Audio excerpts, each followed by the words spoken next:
Mchezo ulikuwa mzuri kama ulivyoona toka kipindi cha kwanza. Wapinzani walikuwa wamejipanga vizuri, wametengeneza nafasi kama ulivyoona. Nahisi uliona Mpanzu alikuwa anapiga zinachukua mama, kwa maana mchezo ulikuwa mzuri. Waliweza kuwini kipindi cha kwanza, kipindi cha pili mwalimu wetu akaona wapi arekebishe.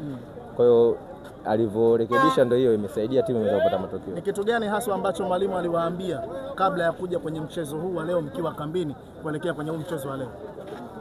Ametuambia kama anavyotuambiaga kwenye mechi ambazo zilizopita. Ina maana hakuna kilichobadilika. Kwa hiyo mechi ni mechi yoyote, waga tuangalie sijui labda ni nani ama nani, kwa maana watu wanapojipanga kwenye kila mechi ndipo ambavyo tumejipanga kwenye mechi hii ya Simba.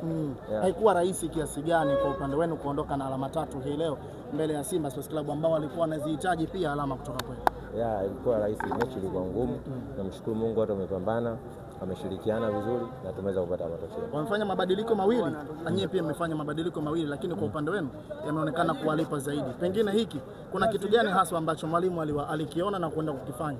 Ndio kama nilivyokuambia, kipindi cha kwanza mwalimu aliona wapi kuna tatizo, na maana kipindi cha pili akaweza kurekebisha na sababu zake naona zimefanya kazi vizuri. Kwa hiyo tumpongeze mwalimu kwenye hili na niwapongeze pia wachezaji wenzangu kwa kazi nzuri waliofanya.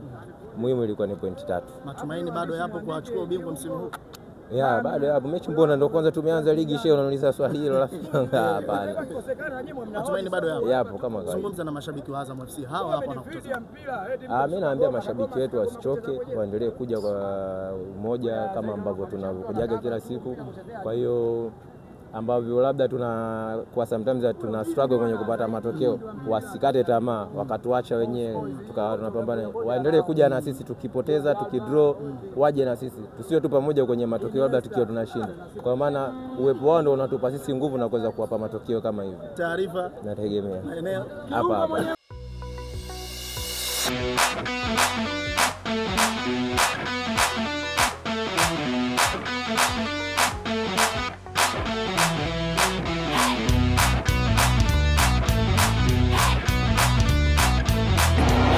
Ilikuwa ni 4-1.